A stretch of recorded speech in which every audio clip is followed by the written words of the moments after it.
Ouais, bonjour. Je vous donne un tout petit exemple des systèmes mafieux qui se mettent en place, qui sont en place dans nos sociétés. Là, la sécurité sociale met en place un système qui va conditionner le remboursement qu'elle fera aux médecins au statut vaccinal du patient. C'est-à-dire que si un patient n'est pas vacciné, le médecin sera moins remboursé de la consultation. Voyez-vous? Il touchera moins d'argent si son patient n'est pas vacciné pour une consultation classique que si son patient est vacciné. Dans la loi, qu'elle soit naturelle ou humaine, la vaccination n'a rien d'obligatoire pour les adultes. D'accord? D'autant que la sécurité sociale continue aujourd'hui à faire la promotion d'une injection ARN, Pfizer par exemple, qui a aujourd'hui est contestée dans de nombreux pays, qui a aujourd'hui n'a a priori pas d'autorisation de mise sur le marché pour le traitement de pathologies. Il n'a qu'une autorisation provisoire partielle dans le cadre d'une expérimentation. Et ça, c'est réel. C'est-à-dire qu'aujourd'hui, la sécurité sociale, en faisant la promotion de cette injection, est hors la loi.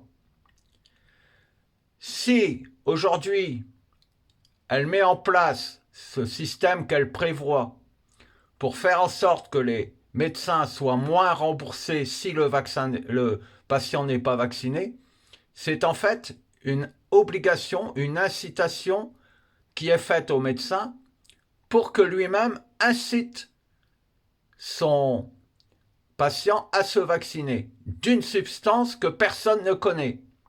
Ça ressemble étrangement à un génocide organisé. Et en ce sens, la sécurité sociale, si elle agit ainsi, elle agit hors la loi et elle agit de manière génocidaire.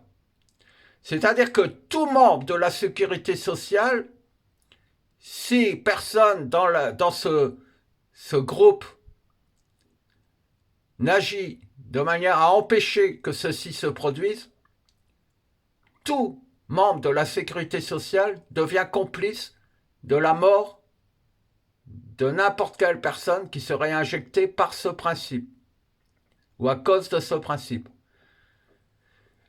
Comme elle incite aussi le médecin à inciter les personnes à se vacciner et non plus seulement à l'informer qu'il peut se faire vacciner, eh bien, c'est interdit par la loi. On ne peut pas inciter quelqu'un à se faire vacciner.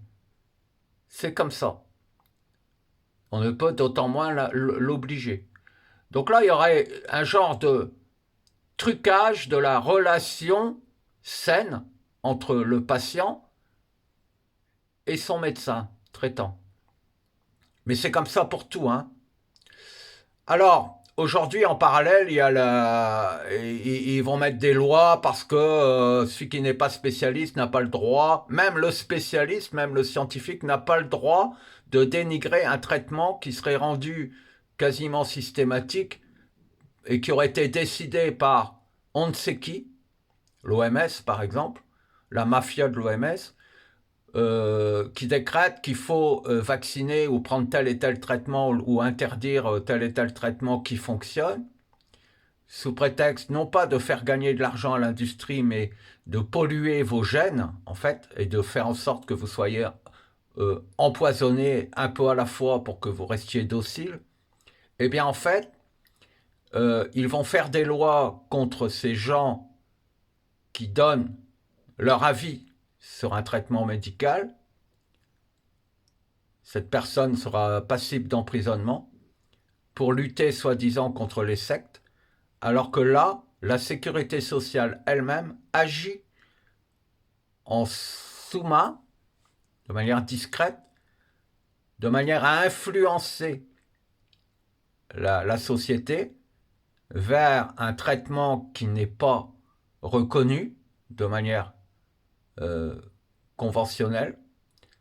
Et donc, ils agissent exactement comme une secte. Donc aujourd'hui, j'espère que les médecins réagiront. J'espère que les médecins, qu'il y aura un tollé.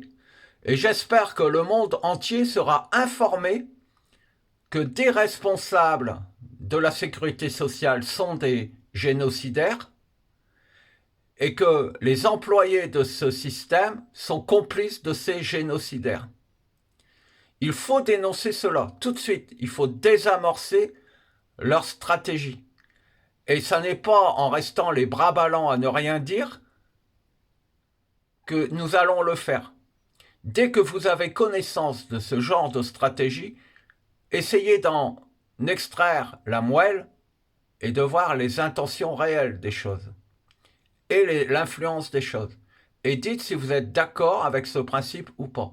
Signifiez simplement à vos proches, voici ce qui se passe, voici ce que je pense de ce qu'ils veulent mettre en place, voici les effets secondaires de leurs idées, de leurs pensées, de leurs actions. Voilà. Et ça, dans les champs psychiques de tous, ça influencera au final le fait que tout se remette dans l'ordre, un peu comme ce tollé qu'il y a eu quand il y a eu la promotion du walking à Tours pour des enfants, et le tollé qui a été fait par les parents a fait en sorte qu'ils ont annulé ce stage de merde.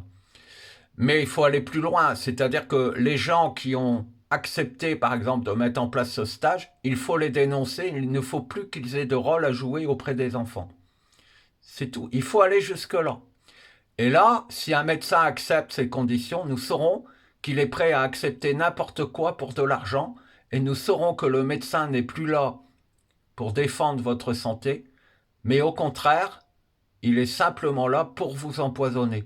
C'est une preuve flagrante de ce que nous pensions, et il faut agir en s'informant, et lorsque vous êtes informé, informez un maximum de personnes de cette situation.